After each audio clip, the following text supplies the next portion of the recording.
All righty, welcome. I am Heather Pierce Campbell, the legal website warrior. I'm an attorney and legal coach based here in Seattle, Washington, serving online information entrepreneurs throughout the US and the world.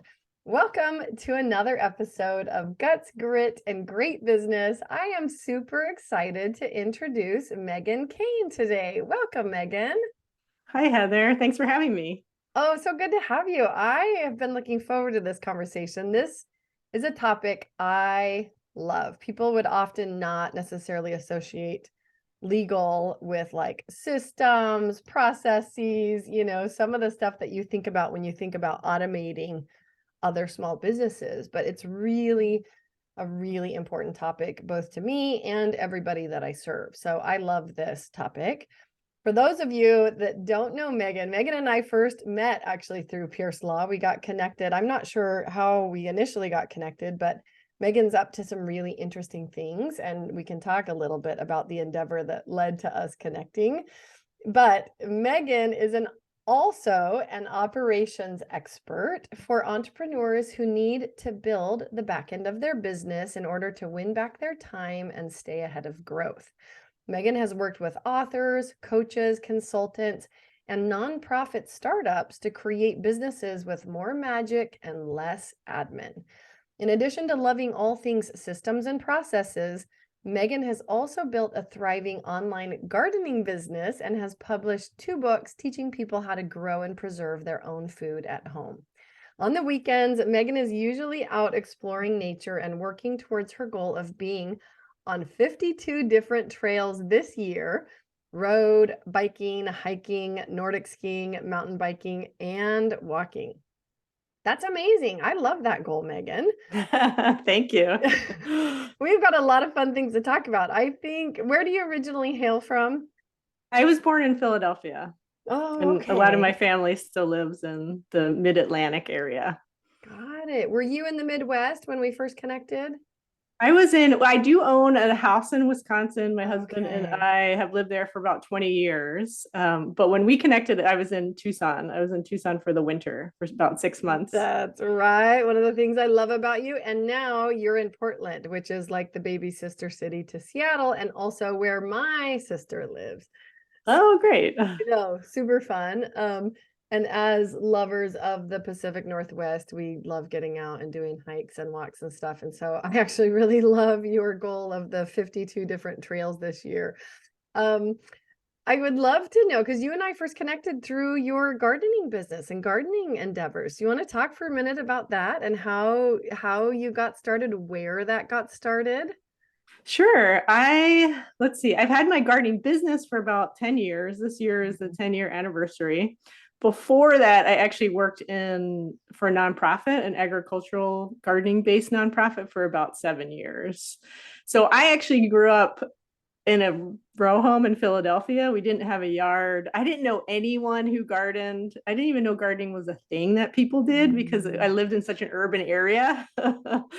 So it really wasn't until I was in my mid 20s that I just started to think about growing food. And looking back, I have no idea where those thoughts came from. I was living in California, in San Francisco. So sometimes I think strange things happen to your brain when you live in California. And I don't know. I started to think about food. I don't know where those thoughts came from. But anyway, I ended up in an internship program in my mid 20s where I learned that was how I started to learn how to grow food. And it really shot my life on a completely different direction. I had not had any exposure to that. And then once I started gardening, I really fell in love with it. And then I ended up working at a nonprofit and then starting my own business. And now I'm here all these years later. It was actually 22 years ago was the first time that I Mm. stared gardening. And I met my husband that same year. So it's easy to to Good keep track. things happen that year, I right? know. Yeah, yeah. I love that. Well, and you've developed quite a name for yourself. You've got a significant following. You have a lot of a lot of visitors, right, to your website, which I'm familiar Mhm. with. You've written 2 books. We, did some work on a trademark for you because you actually had an infringement scenario of somebody taking and using the name of your business that you've worked under in your gardening space for years now.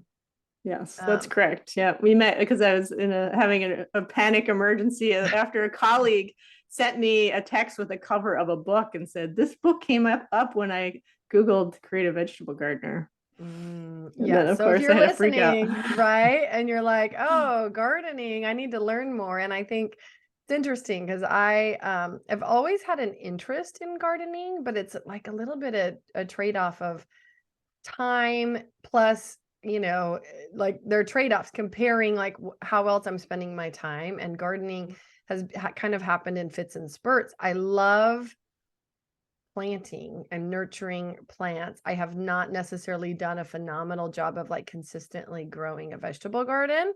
That's Mhm. happened in fits and spurts, but I like live for those weekends where I get to be outside all day. Even just pulling weeds and planting and watering and doing stuff like that, I love it. So I Yeah. can relate a lot to like the passion and the fulfillment that comes from spending time in that way. And Mhm. I do not have the skills that you have. Well, 22 years it took to build up those skills. It's not, I don't think gardening is has a lot of layers to it. And that's one of the things I love about it, because I always learn something new and it never gets old. The magical process of planting a seed or a small plant and then however 2 months, 3 months later going out and harvesting something to bring back into my kitchen, it never gets old. I always get a little thrill of joy every time I do Oh, it. Like, I can't believe I'm harvesting my own food for dinner. This is so amazing. oh, completely. One of my favorite people in the whole world, we called him Grandpa Ben. He was our neighbor, and I lived next to him between 2006 when I bought my home and basically a couple years ago when he passed away at like 97, 98. So, 14-ish years that I was neighbors with him, and I really adopted him early on, and we started calling him Grandpa Ben. And my kiddo Aiden loves Grandpa Ben. And my Mm. my daughter was a baby when he was still around. But he in Seattle, right next to us, like there's no reason that, except for time probably, that I couldn't learn to grow some of the things that he grew. But he would come over with like huge heads of garlic and tomatoes and peppers and figs and apple, like just harvest after harvest, where I'm like, it's really hard for us to grow some of those things in our yard, 1 yard over. And it was always, I just was like, man, I just so appreciate the skill that he brought to the way that he cared about that yard, clear up to his last days. He was That's growing. amazing. Yeah, it was amazing. So I love that. And, gardening holds a really special place. I just love that you had pursued it to the extent that you did, that you've written books, that you basically have this whole side business going on. And if you're listening and you're like, oh my gosh, I need to go, get the scoop on gardening and improve my skills, go check out the Creative Vegetable Gardener. We will share your links, including to your books for that. I think Okay. that's an awesome resource. Once we got talking and I got to know you a little bit better, I learned you actually consult on, and your primary business is on business systems and processes. Do you want to share a little bit about that? Like where does that come from? When did you realize you were a systems person? Not everybody lives in and loves systems.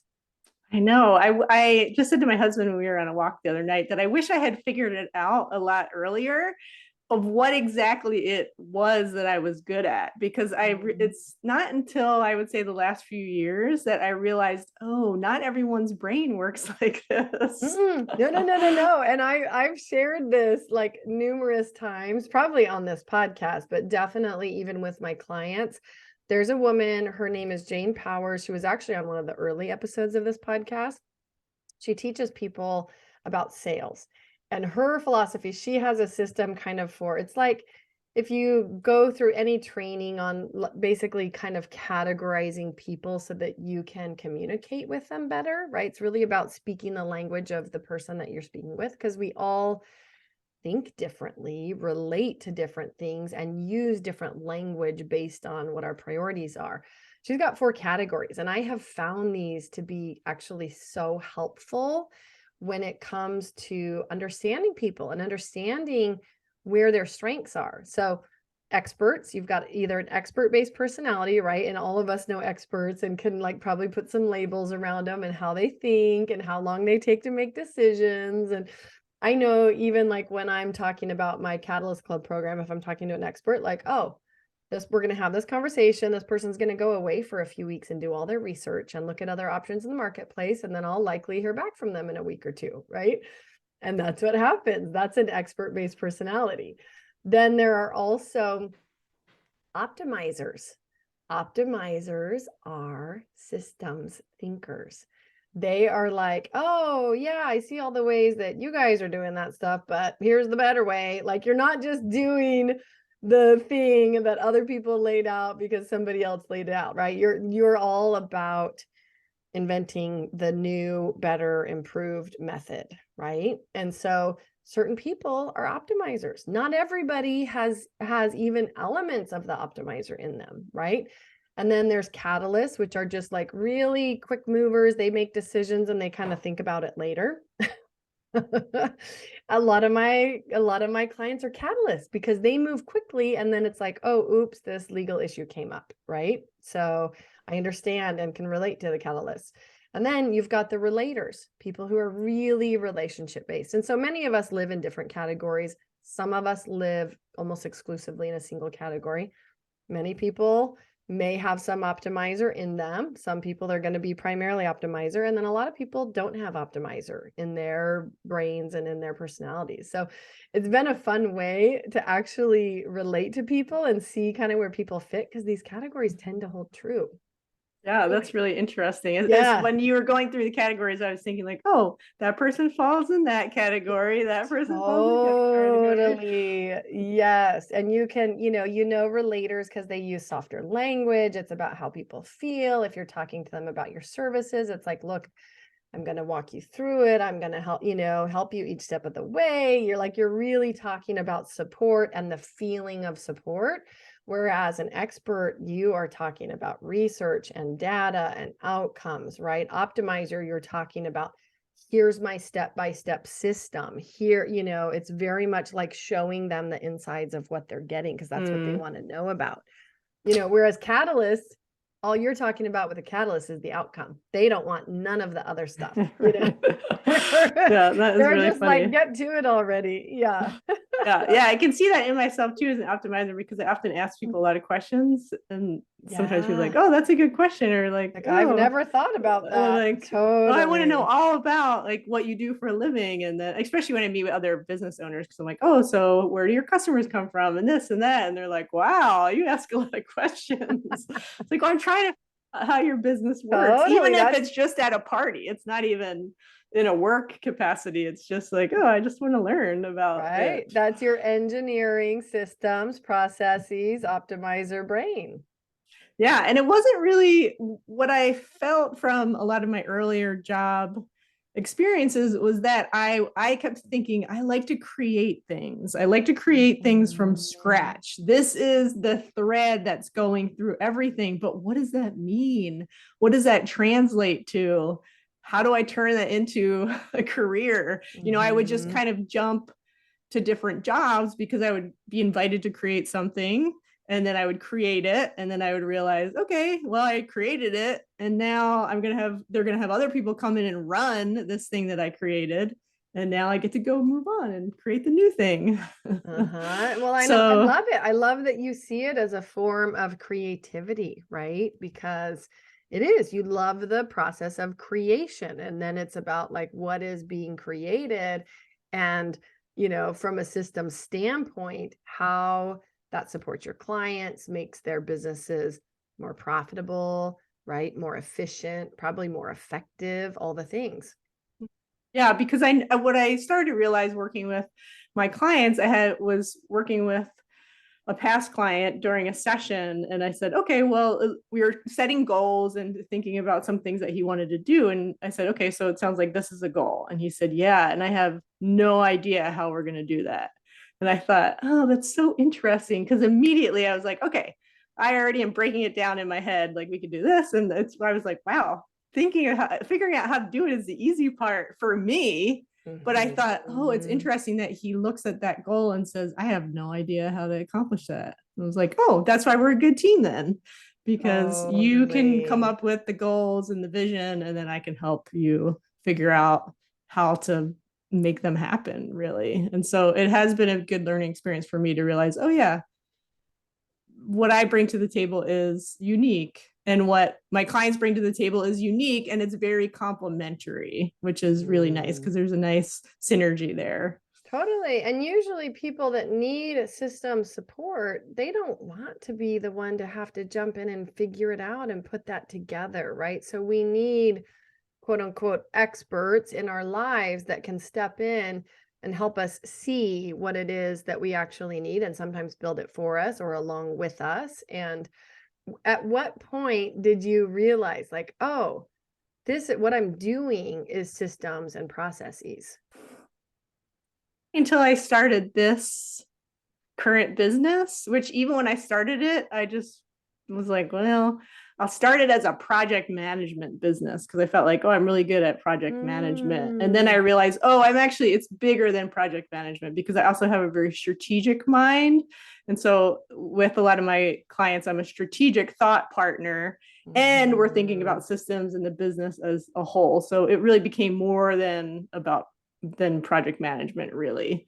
But yeah, I think I work with a lot of people who are CEOs, founders of small businesses, executive directors if it's a nonprofit. And one of my clients said after she hired me, she said, you like doing all the things that I hate doing, that I dread doing. And so I would say one of my experiences is that there are a lot of CEOs and visionaries that are doing things that they shouldn't really be doing. If you hate doing it, that is not in your zone of genius. And so you should not be doing it. And most likely it's probably some of the detail oriented things, right? So a lot of visionaries, they want to be, my clients want to be coaching, they want to be teaching, they want to be networking, they want to be writing, they want to be really developing their thought leadership, not coding receipts of like what in QuickBooks. Like, yeah, I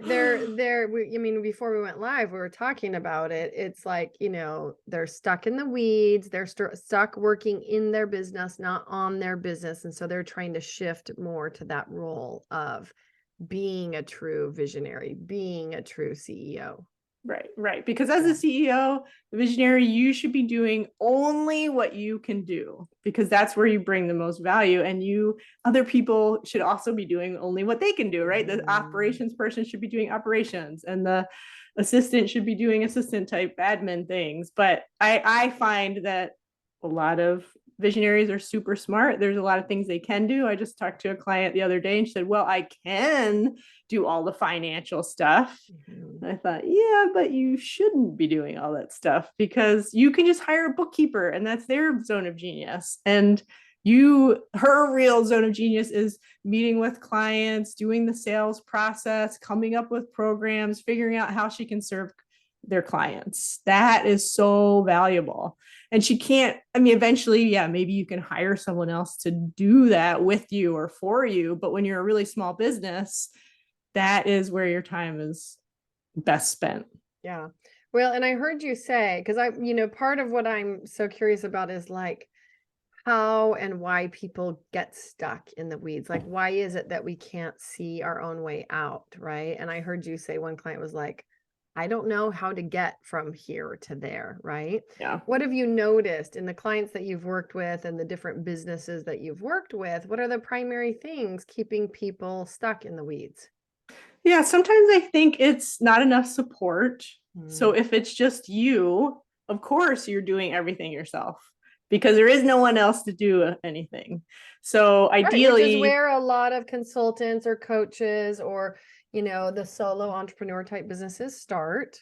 Yes. Yep. So for the next step for a lot of people is to hire even just a part-time person. So if you especially for operations, I think there are people that sometimes think, oh, I need a full-time operations person. No, you don't need a full-time operations person. You can hire a part-time operations person, a part-time virtual assistant or administrative assistant. I'm working with one of my clients now. She has a bigger team, but we realized you need an assistant. There's no one that's really assisting you. Everybody's taking care of their parts of the business. And I'm playing lots of different roles, including trying to keep her on just like, oh, did you get back to this person? And have you scheduled this meeting? And then we decided that shouldn't be my job. That should be an assistant.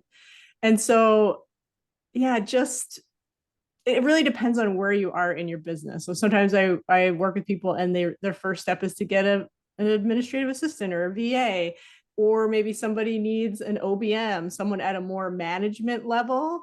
So one thing I help people think through is that really there's 4 levels to business, which is visionary, strategic, management, implementation. And so it's like the visionary sits at the vision, but then you have the strategy, management, implementation, and what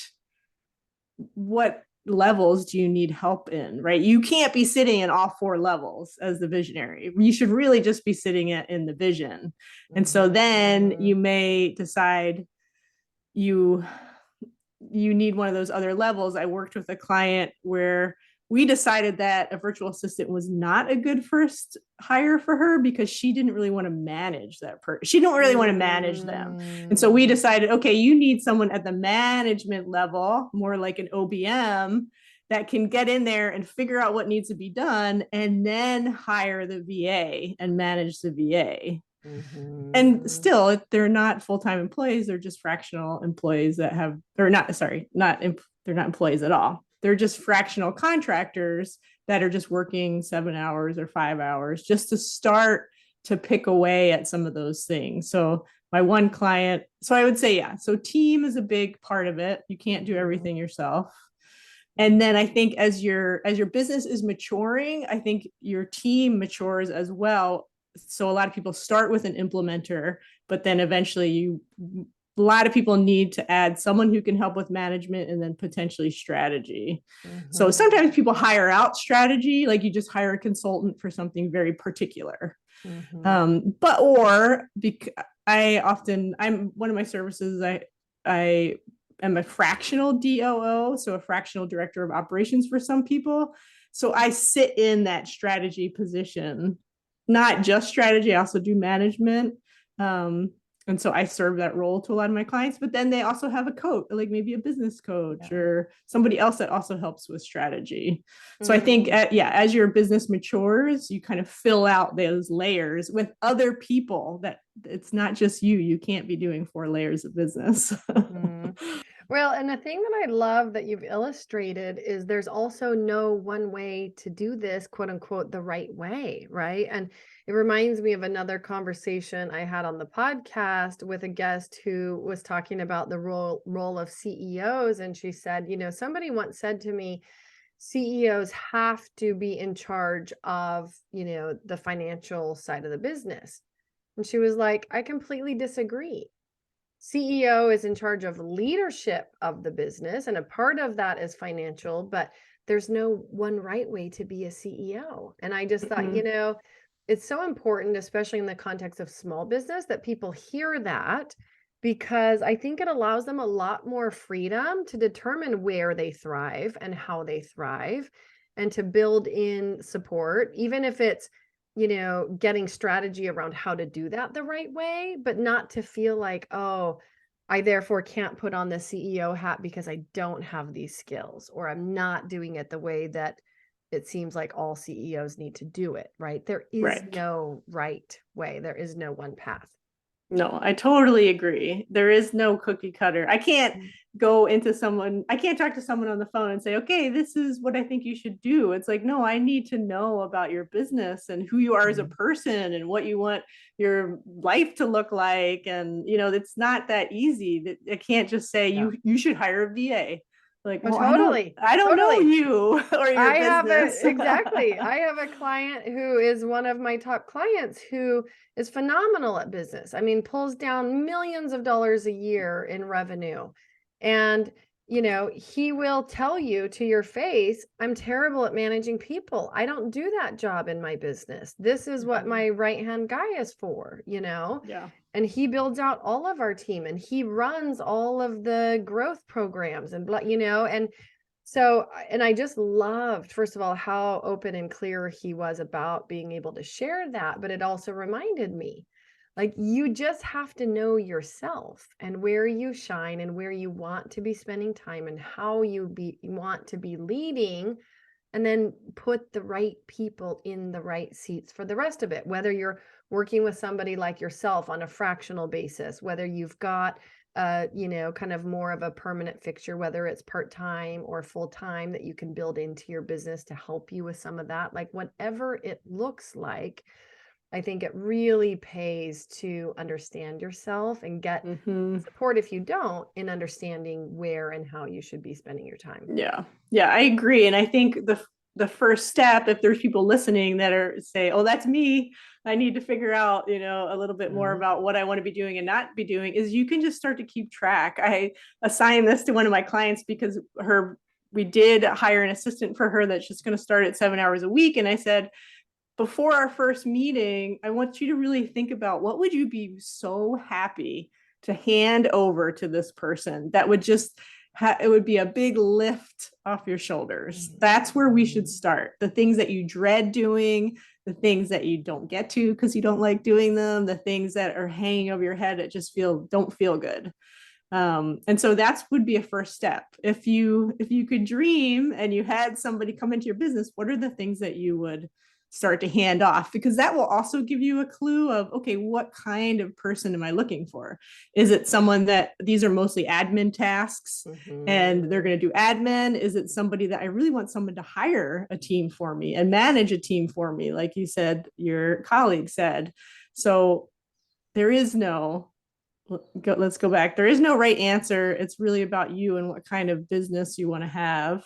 Yeah. And you don't even, there's nothing wrong with doing everything by yourself either. Some people want to stay small and just want to have a one person business. So I feel like we're really talking to the people that are, maybe it's only them or them in a small team and you don't like it and you're not happy with it because you're overwhelmed. Yes, you want to scale. You've got a gap between where you are and what you actually want your business or your team or your revenue levels to look like, right? Could be any one of those things.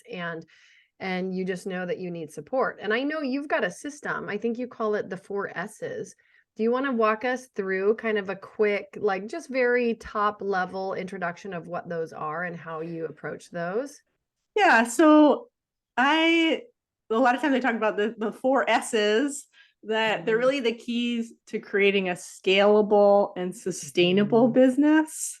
And then I also love the emphasis on sustainable. Yes. There are a number of people and clients that I've worked with that thought they wanted the $4, $5, $6 million a year business and scaled to 4, 5, or 6, and then said, you know what it took to get there, and what I realized is I want the $3 million a year business at this level with this number of team that felt sustainable, you know what I mean? And they ended up reversing out some of the things they'd done to actually grow.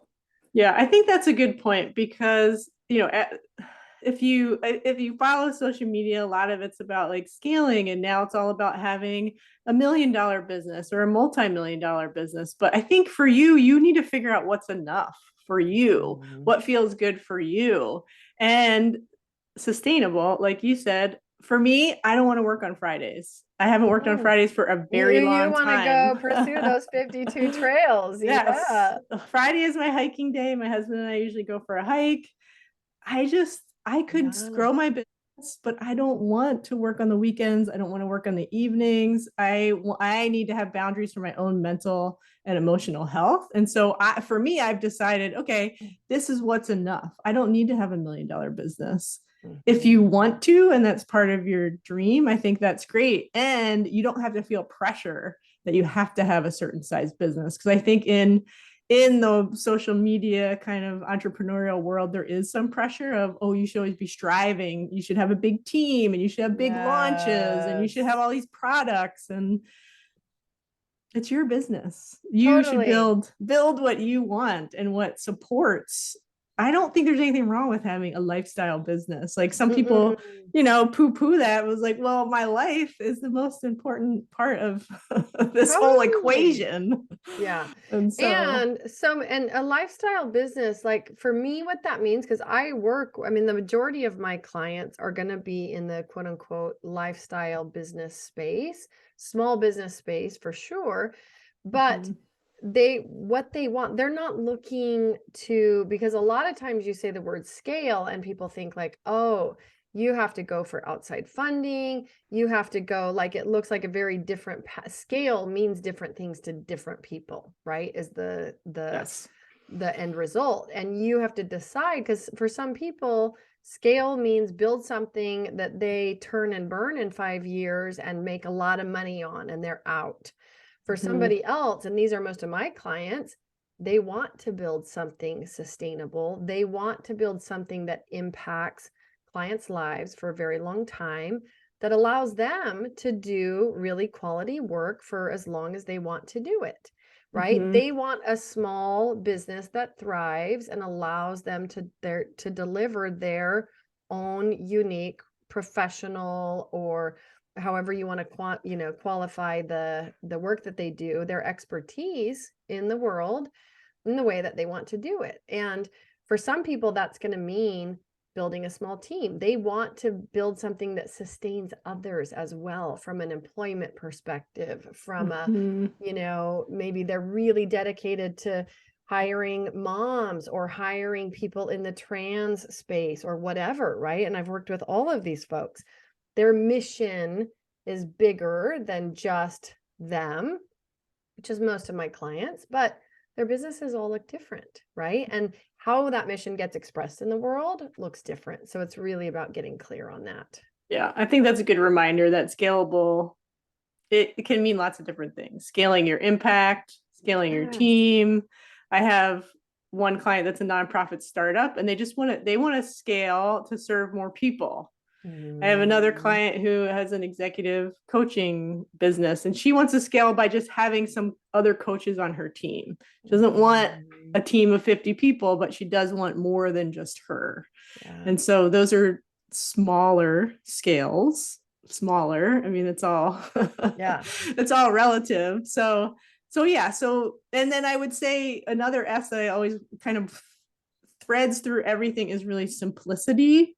I personally Mm. am a minimalist in a lot of things in my life, gardening and systems and business. And so I also like to keep things Mhm. simple because I think there is a danger in systems and processes that they get really big and unwieldy and Mhm. trying to cover everything. And so I do think systems are important in businesses, but I also think it's good to keep things simple Oh, systems. oh, I love that. And really quick, because I know I kind of butted in there with my thought. Remind us of the 4 S's. Yeah, so it's strategy, structure, systems, and Mhm. support. So, Mhm. and I feel like those are kind of in order, right? The strategy is the top level where we're thinking about what are your goals, what's your vision, kind of what we're talking about now. What do you want your life to look like? What do you want your business to look like? Really getting clear on that bigger picture. Mhm. And then the structure is I had one of my clients came to me when we first started working together and said, I know that we're about to get an influx of business. I can feel it that we're going to Mhm. take off, and we are not prepared for that. The structure of our business is not solid, it's not strong, and we're going to be in trouble when we have Mhm. this influx of business. So, some of that is the structure of your business, it can also be the structure of your time. Right? The way you deliver your services, totally. The way your services are structured. Yeah, right. So Mm. lots of, so kind of like the foundation and the walls and things. And then the systems are really a little bit more specific. So what I found is Mm. people who have smaller teams, a lot of things live in people's heads. And so often I go in and say, okay, we have to start getting this out of people's heads because if somebody leaves, everything goes with them. Or in the case of some of my clients, everything's in their head, and then they can't go on vacation, and they can't delegate, and they can't trust people to do anything because nobody knows how to do it. So we work on getting things out of people's head and into systems and processes that other people can help take on some of that load. Yeah. And do you find that even for people that think like, well, I don't really have a system, that they actually do? Oh yeah. Oh yeah. Everything, anything that you do more than once is a repeatable system. And we all do those things in our businesses. So for example, some of the systems that I've helped people set up is hiring, like a big hiring. How do you come up with the job, like having a job description and a job announcement and where you post it, and the application process. So kind of the hiring interview process. And then when you hire somebody, what's the onboarding process?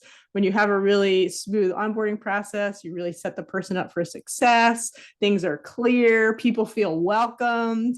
They know what to expect.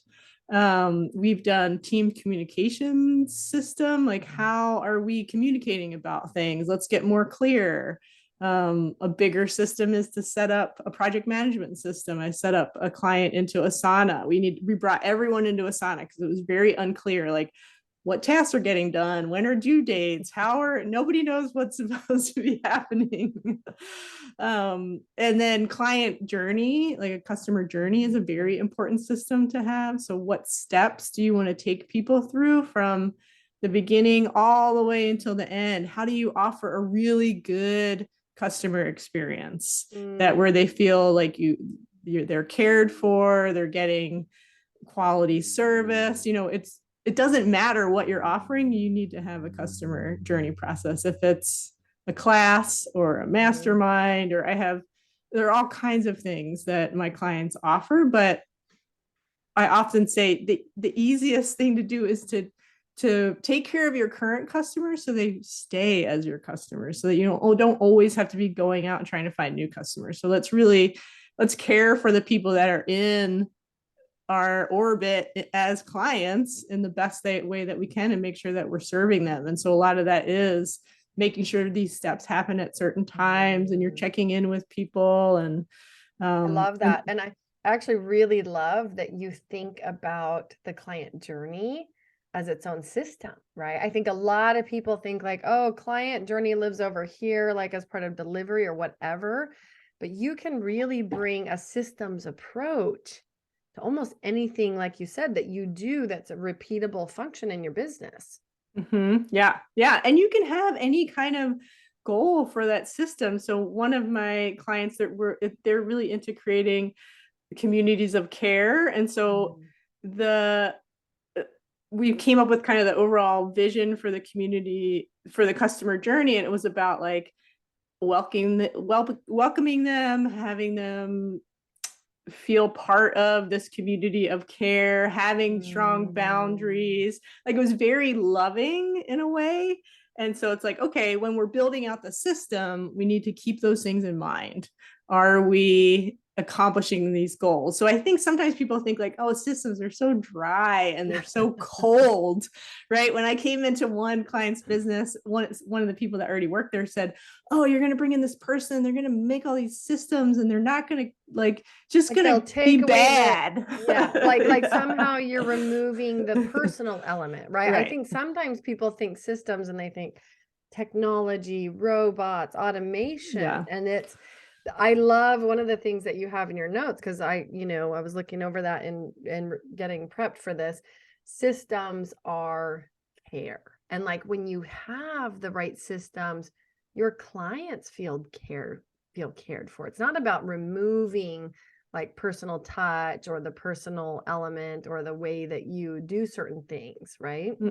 No, not at all. And actually, I would say when things are chaotic and they're disorganized, it doesn't feel like care. For your team, for your clients, things are really hectic. So one of my colleagues who works for one of my clients that I work with, she said she has a day job, a different job that she also works full time. And she said, oh, when I started this job and there are no systems. and it hurts. When there are no systems, you feel the pain. And she said, but when Mm, systems are working well, it's invisible because they're kind of taking care of yes. you. And I thought, oh, that's amazing. And of course, I took notes of what she said because I thought, I love that it really is like the systems can hold everybody and help you Yes. do your job better and help you take care of your clients better and just really helping people on your team be clear, be confident, feel like they're doing a good job, feeling like they're doing what's needed to be done to help support you and your business. Mm, So I do think that there's a lot of care in systems, and there can be a lot of heart. If you have a heart-based business, which most entrepreneurs do, your mhm. systems can have heart. You can infuse it Totally. into there. It doesn't have to be dry and boring. Oh, absolutely. Whenever anything happens in my work or business where I feel frustrated about the client experience, right? And sometimes in working with my admin, it's about like figuring out like, okay, what didn't work? Maybe it was a piece of technology. Maybe it was a missed email, like troubleshooting like where the breakdown happened. But then almost always my next question is how do we fix the system? Like it's not necessarily a people problem, right? Mm-hmm. Even if there was some like people failure, how do we fix the system so that this error does not repeat, Mm-hmm. right? And I Yep. think like that approach has really served me because it also removes the pressure from the person and they're like, "Oh, well, let's problem solve the system." Mm-hmm. Yeah. Yeah. I love that we say the same thing, like, oh, we've exposed a gap in the system. It's like it's just something Totally. that revealed itself that Yeah. we can rectify, and next time it won't happen. Yes. So I Yes. think I think that is great. Yeah, I love that. What is it that you find? I've got one question about support, and I think you mentioned maybe a tidbit on it earlier, because I know that in, determining like somebody comes to you, they're like, look, these are the goals with my business. I want to scale. Scaling looks like this, here's the issues that I'm having. How do you figure out where and how they should be spending their time so that they're getting the right support? What does that look like? Yeah, so I think like we said before, there's no right answer. I Mhm. do think there's a lot of commonalities between the visionaries that I work with, which is they want to be doing their zone of genius, whether Mm. it's, often working with clients, coaching, teaching, thought Being leadership, being the writing. mouthpiece, yes, Yeah. being the outwardly visible part of the business. Yeah. So Mm. generally, those are the things that I find that visionaries want to be doing. And then ideally, everything else is being You're taken care of by you're your team. offloading. And Yes. again, it doesn't have to be a big team. It doesn't have to be full-time employees. That could be part of your vision, but it could just Mhm. be starting small. And so that's usually what I have people do. If you just start small. If you already have a VA and you're thinking, well, maybe I need to add on one of those layers like the management. Well, maybe then you hire like an OBM or you hire a consultant to come in and just start to experiment with maybe getting a different level of support and think Mhm. about what kind of support am I looking for? Am I looking for a strategic thought partner? Am I looking for a consultant in a very specific area of my business? Maybe I want support around sales, or I want support around marketing, or I want support, or I want a business coach. Or do I want, like you had mentioned before, I want support in maybe hiring or managing my Mhm. team. I do that for a lot of clients. Like I like managing people. And so I like managing what's happening in the business, but also helping manage the team. And so it really, Mhm. one of the services that I offer people, because a lot of people come to me and they don't know exactly what they need. They think they need Yes. something and it feels unclear. And maybe I need to hire somebody, or maybe I need to restructure my business. And so I have a strategic mapping intensive where I go through and really dive into your business with you and just ask you lots and lots of questions. And Mm. it's actually a pretty magical process, because at the end of the 3 sessions we're usually pretty clear about what your next step is, but we don't know what it is going forward. We might have inklings and we have questions that we're sitting with, but it's not until we really dive into the business and pull Mm. things out then we say, oh, okay, I think it's clear what the next step is. And so Yeah, I would say for people to start to think about what kind of support.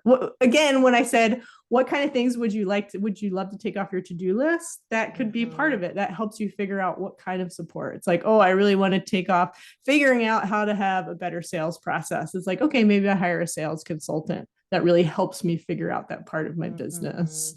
No, I love that. And I think, as I hear you describe that and your strategic mapping intensive, I think probably what keeps some people stuck is not knowing how to approach it, right? How to describe exactly what they need, or because there's so many ways that you can build in support and do different things. It's like, especially for small businesses, being really careful with their resources about how to do that in a way that provides the most impact. Yeah. Yeah. And so sometimes it's hard to see all of us. When I'm in my business, sometimes it's hard to see it. Totally. In the fishbowl. So sometimes it's just nice to reach out and have somebody else support you. Whatever that support looks like, it can look like very different things for different people. But yeah, I think that's the hard part sometimes about being an entrepreneur, is that we do a lot of things on our own. And so what I love serving my clients is that I get to be in their businesses with them, which for me is really fun, and hopefully fun, usually fun for them as well, just so that they're not doing it alone anymore.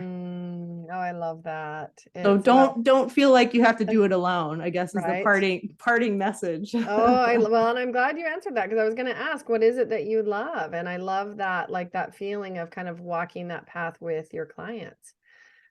For folks that are listening, they're like, oh my gosh, I know it's time to tackle it. Like, so many entrepreneurs and small business owners have this on their list, like get support, right? But they've hesitated starting, and they're thinking, maybe I need to reach out to Megan. Where do you like for people to connect with you online? Yeah, my website is megancain.com. So MEGAN, and my last name is CAIN.com. So I had big plans when I started my business. I'm going to be on social media and I'm going to have a blog. I haven't, we talked about this before. And so you can let yourself off the hook if you're listening and you don't have those things either, because, life happens. And so if you want to reach out, just send me an email. Go to my website. I love to have coffee chats with people. I love to network and get to know people. So even if you just want to connect and chat business, I love all things business and all things operations. So I'll never get tired. Yeah, we're peas in a pod in that way. Yeah, it's like friends will say, I'm sorry, I don't mean to ask you a gardening question. I hope you don't mind. And I always say, I could talk about gardening all day. Ask me any question you want. And it's the same with entrepreneurial questions and business questions. Like, I love it. Oh, that's super, super generous. So if you're listening, we are going to share links over to Megan's website. We'll share a link to your page where people can schedule a coffee chat with you. Highly invite you to go do that. If now is the time to get some support in place for, a plan that will actually help you scale, connect with Megan. And I know, Megan, you said parting thoughts is don't do it alone. Anything else that you would like to leave people with today? Just circling back to the idea that as the visionary, you should be doing only things that you can do and that you love to do. The reasons why you got into this business, I think sometimes they can get a little bit lost in the day to day. And so trying to reconnect to your passion and the reasons that you got into the business, and letting that lead you to really figure out maybe how to get out of that day to day, so that you can tap back into that passion and that energy and not feel so in the weeds. Right. I love that. Feeling re-energized. Yeah. Totally. Yeah. Awesome. Megan, I so appreciate you. I'm so happy that we crossed paths and got to have a conversation on systems and scaling and processes. It is really a crucial part of building an effective and sustainable small business. So I really look forward to people connecting with you. Again, we will share Megan's links in the show notes. Go visit us at legalwebsitewarrior.com/podcast. Find Megan's episode. Megan, a huge thank you for joining me today. Thanks for having me, Heather.